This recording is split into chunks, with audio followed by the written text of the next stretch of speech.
पुढे एकदा गजानन शिष्यांसह फिरत दर्यापुराच्या समीप आले. दर्यापुराच्या शेजारी चंद्रभागेच्या तीरावर शिवर नावाचे गाव होते. ही चंद्रभागा नदी पंढरपूरची नाही, ही लहानशी नदी पयोष्णीला मिळते.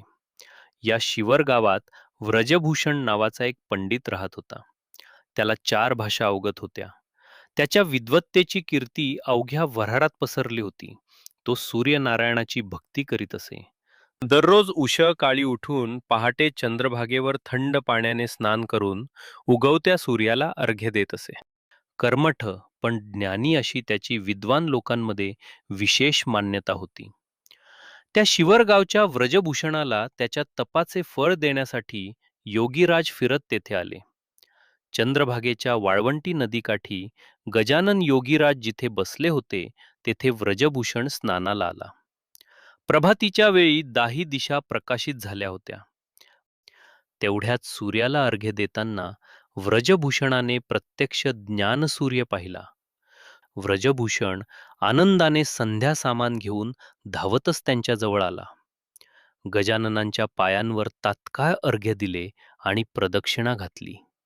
मित्राय नमः, सूर्याय नमः, भानवे नमः, खगाय नमः अशी नावे घेऊन 12 नमस्कार घातले आणि शेवटी आदराने आरती ओवाळली.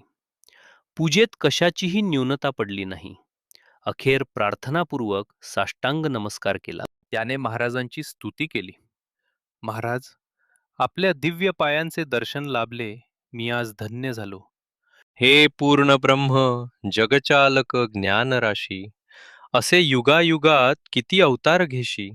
झाल्यास दर्शन तुझे भय रोग चिंता, नासे गजानन गुरु मज पावा आता.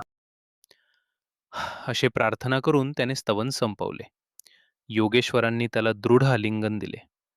आई जशी लेकराला प्रेमाने पोटाशी धरते तसे व्रजभूषणाला महाराजांनी पोटाशी धरले. मस्तकावर हात ठेवून आशीर्वाद दिला. बाळा व्रजभूषणा, तुझा सर्वदा जय जयकार होईल.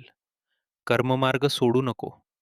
विधी निरर्थक मानू नको, पण त्यातच पूर्ण विलीन होऊ नको. कर्म आचरण करून कर्मफळ त्यागल्यास श्रीहरी नक्की भेटतो.